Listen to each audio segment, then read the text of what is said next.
Assalamualaikum warahmatullahi wabarakatuh. Perkenalkan, saya Sela Perbianti, mahasiswi Stike Seza Saintika Padang. Hari ini saya akan menjelaskan bagaimana cara melakukan pemeriksaan TTV atau tanda-tanda vital. Sebelum saya menjelaskan bagaimana cara melakukan prosedurnya, saya akan menjelaskan apa itu pengertian dari tanda-tanda vital. Tanda-tanda vital merupakan cara yang cepat dan efektif dengan memantau kondisi klien atau mengidentifikasi masalah dan mengevaluasi respon terhadap intervensi yang akan diberikan. Penggunaan TTV ini memberikan data dasar untuk mengetahui respon terhadap stres fisiologis atau respon terhadap medis dan keperawatan. Ada beberapa waktu yang dapat kita lakukan pemeriksaan TTV, yang dimana yang pertama itu adalah pada saat klien pertama masuk ke fasilitas atau rumah sakit. Yang kedua itu pada saat memeriksa klien pada kunjungan rumah. Yang ketiga itu adalah pada saat klien tuh masuk ke rumah sakit atau fasilitas kesehatan dengan jadwal rutin sesuai program. Yang selanjutnya adalah sebelum dan sesudah prosedur bedah atau diagnostik invasif. Selanjutnya itu adalah sebelum atau sesudah proses transfusi darah. Selanjutnya itu adalah sebelum atau saat dan sesudah pemberian obat. Itu adalah waktu-waktu yang dapat kita melakukan pemeriksaan TTV. Selanjutnya setelah saya menjelaskan waktu-waktu yang dapat dilakukan pemeriksaan TTV, ada beberapa jenis tindakan pemeriksaan TTV. Yang pertama adalah pemeriksaan tekanan darah. Pemeriksaan tekanan darah adalah tekanan yang ditimbulkan pada dinding arteri. Tekanan puncak terjadi saat ventrikel berkontraksi dan disebut tekanan distolik. Tekanan distolik adalah tekanan terendah yang terjadi saat jantung beristirahat. Tekanan biasanya digambarkan sebagai rasio tekanan sistolik terhadap tekanan distolik, dengan nilai dewasa normalnya berkisar dari 100/60 sampai 140/90. Rata-rata daerah normal biasanya 120/80. Selanjutnya kita masuk pada pemeriksaan tekanan darah, yang dimana yang perlu kita lakukan adalah persiapan alat, yang mana alat-alat yang kita gunakan adalah tensimeter, stetoskop, dan buku catatan. Setelah kita menyiapkan alat, kita masuk pada pelaksanaan atau tindakan kerjanya. Yang pertama, kita tuh menjelaskan prosedur yang akan dilakukan kepada pasien. Selanjutnya itu kita mendekatkan alat kepada pasien. Setelah kita mendekatkan alat pada pasien, selanjutnya kita lakukan cuci tangan dan pakaikan handscoon. Setelah itu kita mengatur posisi pasien senyaman mungkin. Setelah itu kita membuka pakaian yang menutupi lengan atas pasien. Setelah itu kita membalutkan kantung tensimeter pada lengan atas klien, kira-kira sekitar 3 cm di atas fase subiti, dengan tinta karet di sebelah luar lengan. Balutlah tapi jangan terlalu ketat. Selanjutnya setelah kita membalutkan, memasangkan kantong tensimeter, selanjutnya kita memakai stetoskop. Setelah itu kita meraba detak arteri dengan ujung tengah dan jari telunjuk. Pastikan tidak diperkenakan menggunakan tangan atau menempelkan tangannya. Setelah itu kita meletakkan piringan stetoskop di atas bronkialis. Setelah kita menekakkan stetoskop, kita mengunci skrup balon karet. Setelah itu kita memompa udara ke dalam kantong dengan cara memijat ke balon berulang-ulang sampai air rasa di dalam pipa naik dan dipompa terus sampai detak nadi tidak terasa. Setelah itu kita membuat skrup balon dengan menurunkan tekanan perlahan-lahan dengan mendengar dengan teliti dan memperhatikan sampai angka berapa skala yang terdengar dengan denyutan pertama. Setelah itu kita mencatat sebagai tekanan sistolik. Setelah itu kita meneruskan membuka skrup tadi perlahan-lahan sampai nadi tidak terdengar lagi, sehingga itu disebut dengan tekanan distolik. Setelah kita menurunkan balon udara tadi, kita lepaskan balutan kantong tensimeter, dan bereskan alat, atur posisi pasien senyaman mungkin, dan catat hasil-hasil yang kita dapatkan tadi. Baiklah, itu yang dapat saya sampaikan mengenai pengukuran darah. Selanjutnya saya akan menjelaskan bagaimana cara pengukuran TTP dengan pernapasan. Pemeriksaan TTP dengan pernapasan ini merupakan peristiwa menghirup udara dari luar yang mengandung O2 atau oksigen ke dalam tubuh serta menghembuskan udara yang banyak mengandung CO2 atau karbon dioksida sebagai sisa oksidasi keluar tubuh. Tujuan dari pemeriksaan pernapasan ini adalah untuk mengetahui keadaan umum pasien. Selanjutnya adalah untuk mengikuti perkembangan penyakit. Adapun yang tujuan yang ketiga yaitu adalah membantu menentukan salah satu penyokong diagnosa. Setelah saya menjelaskan apa itu pengertian dari pemeriksaan pernapasan dan tujuannya, langsung saja kita bagaimana cara proses kerjanya. Yang pertama, kita lakukan persiapan alat. Alat-alat yang kita perlukan dalam pemeriksaan pernapasan ini adalah jam tangan atau ologi dan catatan. Kita masuk kepada tahapan kerjanya. Yang pertama, kita adalah menjelaskan kepada pasien tindakan yang akan kita lakukan. Selanjutnya adalah membawa alat ke samping pasien. Setelah kita membawa alat ke samping pasien, kita mencuci tangan. Setelah mencuci tangan, kita menghitung naik turunnya dada kalian atau pernapasan sambil memegang arteri radialis dan menekukkan ke dada klien seperti berpura-pura menghitung denyut nadi, sehingga mengupayakan agar pasien tidak merasa diobservasi. Selanjutnya kita jika irama respirasi teratur, hitung selama 30 detik dan kalikan dengan hasil 2. Jika iramanya respirasi tidak teratur, maka kita lakukan perhitungan selama 1 menit. Jika telah selesai, kita bereskan alat, kita cuci tangan, dan selanjutnya kita mencatat hasil yang kita dapatkan dari pemeriksaan pernapasan tadi. Selanjutnya kita melakukan pemeriksaan fisik dengan nadi. Pemeriksaan fisik nadi ini adalah gerakan atau aliran darah pada pembuluh arteri yang dihasilkan oleh kontraksi dari ventrikel kiri jantung. Tujuan dari pemeriksaan nadi ini adalah untuk mengetahui kerja jantung. Selanjutnya adalah untuk mengetahui jumlah denyut jantung yang terasa pada pembuluh darah.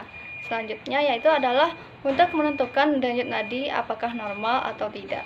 Setelah saya menjelaskan pengertian dan tujuan dari pemeriksaan nadi ini, selanjutnya kita masuk pada prosedurnya, prosedur tindakan yang kita akan lakukan.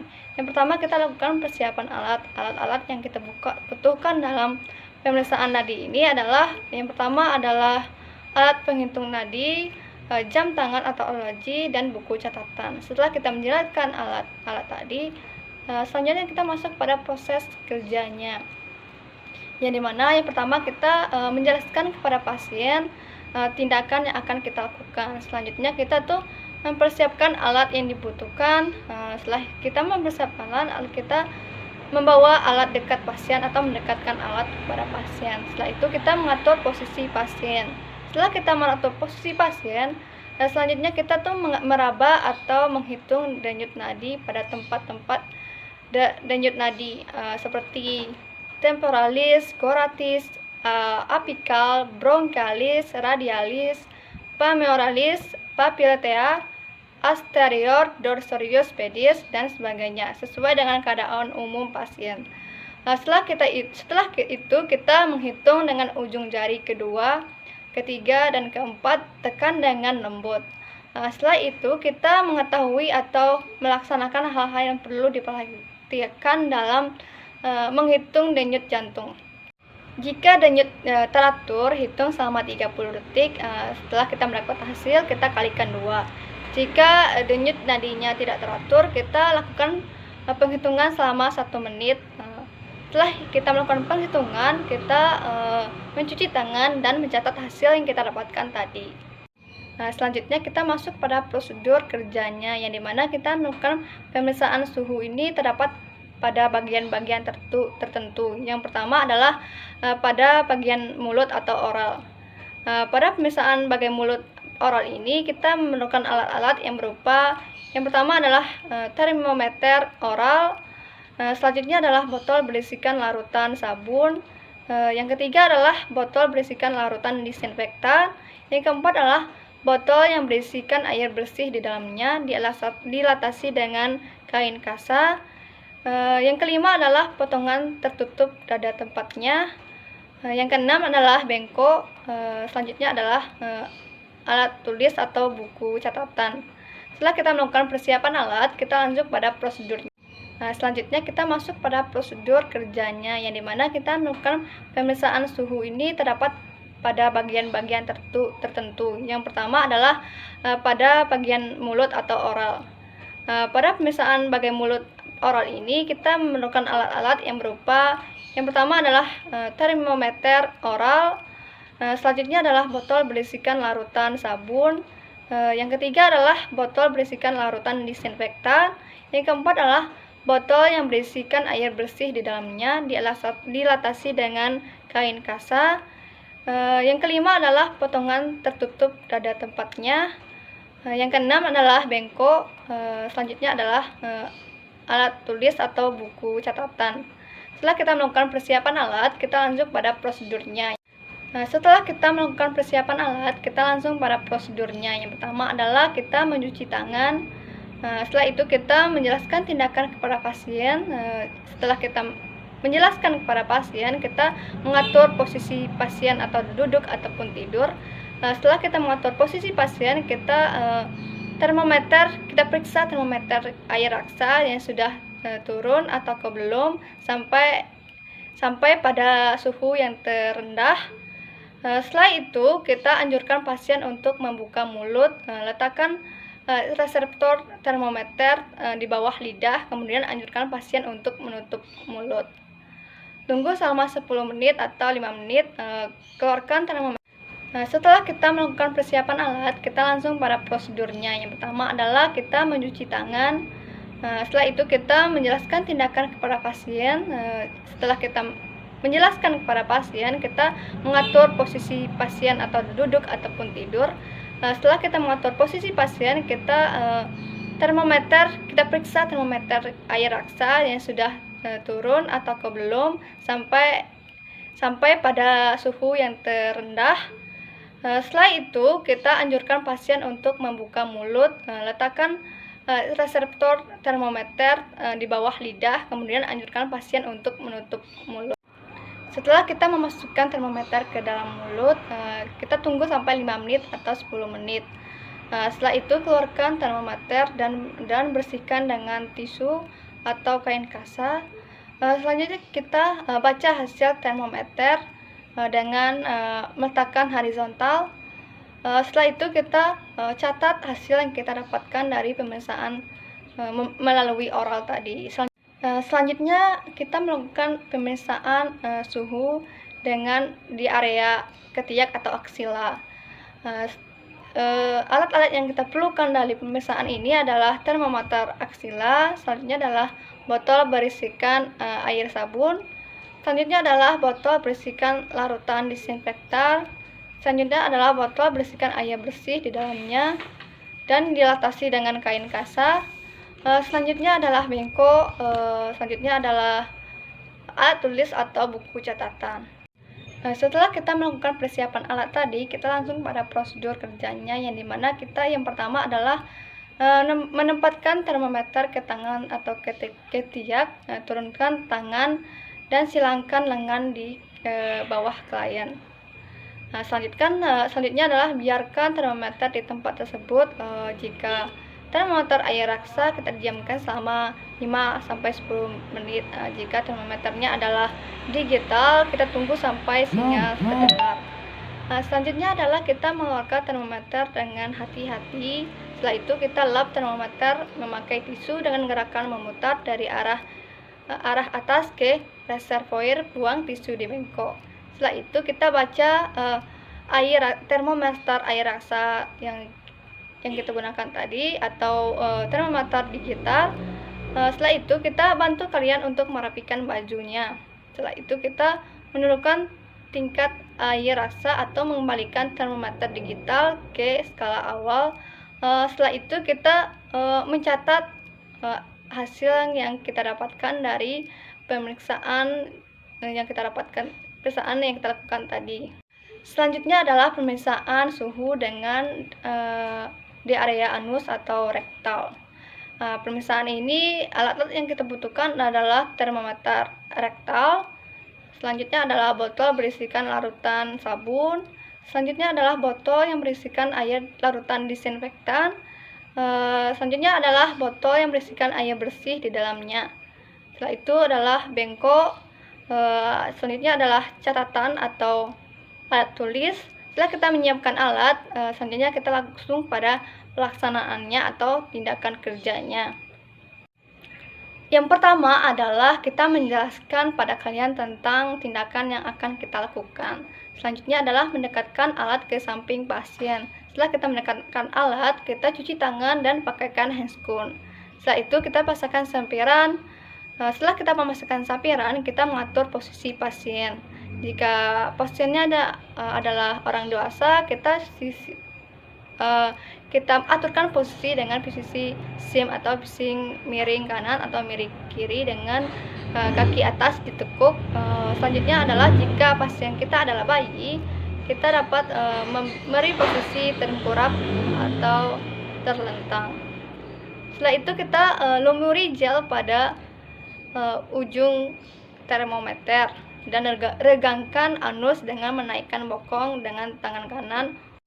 Setelah itu kita minta kalian untuk menarik nafas dalam dan memasukkan termometer secara perlahan ke dalam anus sekitar 3,5 cm pada orang dewasa, sedangkan pada anak-anak atau bayi kita masukkan sebanyak 1,2 sampai 2,5 cm pada ujung termometer.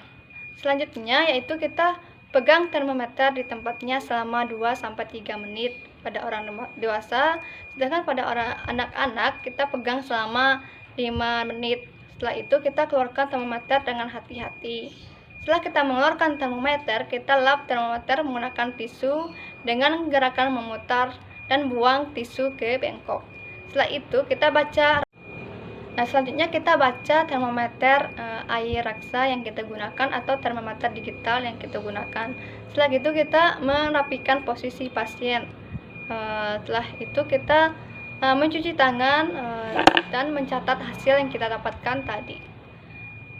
Itulah yang dapat saya sampaikan mengenai pemeriksaan TTV. Selanjutnya saya akan menjelaskan bagaimana melakukan pemeriksaan fisik. Baiklah, saya akan menjelaskan bagaimana cara melakukan pemeriksaan fisik. Pemeriksaan fisik adalah suatu cara melakukan pemeriksaan fisik kalian untuk menentukan masalah kesehatan pasien. Tujuan dari pemeriksaan fisik ini adalah untuk menentukan status kesehatan pasien dengan mengidentifikasi masalah pasien dan mengambilkan data dasar untuk menentukan rencana tindakan yang akan kita lakukan. Adapun metode-metode yang dapat kita lakukan dalam pemeriksaan fisik adalah yang pertama adalah inspeksi. Inspeksi adalah merupakan pemeriksaan fisik yang dilakukan dengan cara melihat dan mengevaluasi bagian tubuh yang diperiksa melalui pengamatan atau penilaian. Selanjutnya yang kedua adalah dengan palpasi. Pemeriksaan dengan ini adalah tindakan pemeriksaan yang dilakukan melalui perabaan oleh tangan dan jari-jari terhadap bagian-bagian yang mengalami kelainan. Yang ketiga adalah metode perkusi. Pemeriksaan ini adalah pemeriksaan fisik yang digunakan dengan mengetuk bagian tubuh menggunakan tangan atau alat bantu lainnya. Tujuan dari pemeriksaan fisik perkusi adalah untuk mengidentifikasi lokasi atau ukuran bentuk dan konsistensi jaringan suatu perkusi. Yang pertama adalah sonor. Yang pertama adalah sonor. Sonor adalah suara perkusi jaringan yang normal. Yang kedua adalah redup. Redup adalah suatu suara perkusi jaringan yang lebih padat. Misalnya pada daerah paru-paru pada penyakit pneumonia. Selanjutnya yang ketiga adalah pekak. Pekak adalah suara perkusi jaringan yang padat seperti perkusi daerah jantung, perkusi daerah Herpol. Selanjutnya yang terakhir adalah hispor-sonor atau timpani. Ini adalah suara perkusi pada daerah yang lebih berongga kosong. Selanjutnya adalah cara pemeriksaan dengan metode alkultrasi. Adalah pemeriksaan fisik yang dilakukan melalui pendengaran, di atasnya menggunakan alat yang disebut stetoskop. Tujuan dari pemeriksaan alkultrasi ini adalah untuk mendengar suara-suara, yaitu yang pertama adalah ralex, adalah suara yang dihasilkan di eksudat lengket saat saluran halus pernapasan mengembang pada inspirasi. Yang kedua adalah ronki, adalah nada rendah dan sangat kasar terdengar baik saat inspirasi atau ekspirasi. Yang ketiga adalah suara wheezing, adalah bunyi yang terdengar nging yang bisa dijumpai pada pasien inspirasi maupun ekspirasi. Yang keempat adalah suara purifaksion pup, adalah bunyi terdengar kering seperti gosokan ampal pada kayu. Setelah saya menjelaskan metode yang dapat kita lakukan dalam pemeriksaan fisik ini adalah selanjutnya adalah persiapan pemeriksaan fisik. Yang pertama adalah tunjukkan pendekatan terhadap pasien. Setelah itu kita atur pencahayaan dan lingkungan pasien. Setelah kita mengatur pencahayaan dan lingkungan pasien, kita tetapkan ruangan lengkap pemeriksaan. Setelah itu kita pilih urutan pemeriksaan yang akan kita lakukan pertama kali. Selanjutnya kita observasi posisi pemeriksaan yang tepat dan menggunakan tangan. Selanjutnya adalah buat pasien merasa nyaman. Pemeriksaan fisik dapat kita lakukan di beberapa daerah. Yang pertama adalah bagian kepala. Pada bagian kepala ini kita melihat apakah kepala simetris atau tidak. Selanjutnya adalah kita melihat apakah ada pembengkakan pada kepala. Selanjutnya kita periksa di bagian ubun-ubun apakah lunak atau keras. Selanjutnya adalah kita meriksa bagian rambut, apakah rambut mudah patah atau tidak. Setelah kita memasukkan pemeriksaan pada bagian kepala, lanjutnya kita melakukan pemeriksaan pada mata. Adapun yang dapat kita lihat dari mata ini adalah konjungtiva. Kita melihat apakah anemis atau tidak. Selanjutnya kita melihat mata apakah merah atau tidak. Kita melihat apakah mata memiliki kotoran yang berlebih atau tidak. Setelah itu kita melihat refleks mata, apakah positif seperti isokol atau sama mata kanan dan mata kiri. Selanjutnya adalah anisokol atau tidak sama dengan mata kanan atau mata kiri. Setelah kita melakukan pemeriksaan fisik di area mata, selanjutnya kita melakukan pemeriksaan fisik di area hidung. Pada area hidung ini kita melihat lubang hidung atau cuping hidung atau apakah simetris atau tidak. Setelah itu kita melihat mukosa hidung. Setelah kita melihat mukosa hidung, kita lihat apakah ada pembengkakan pada hidung atau tidak. Setelah itu kita melihat adakah sekret atau tidak. Setelah itu kita menilai apakah penciuman pasien dalam keadaan yang normal. Setelah itu kita melihat. Selanjutnya yang keempat adalah pada bagian mulut ini kita melihat apakah ada tanda-tanda peradangan seperti merah. Selanjutnya kita melihat pada bagian mulut apakah memiliki kotoran berlebihan atau tidak. Setelah itu kita melihat pada bagian mulut pada bagian giginya apakah terdapat karies atau tidak. Setelah kita melakukan pemeriksaan fisik di mulut, selanjutnya kita melakukan pemeriksaan fisik di area bibir. Pada area bibir ini kita melihat mukosa bibirnya apakah kering atau tidak. Selanjutnya adalah kita melihat bibir apakah pucat atau tidak. Setelah itu kita melihat apakah bibir pecah-pecah atau tidak.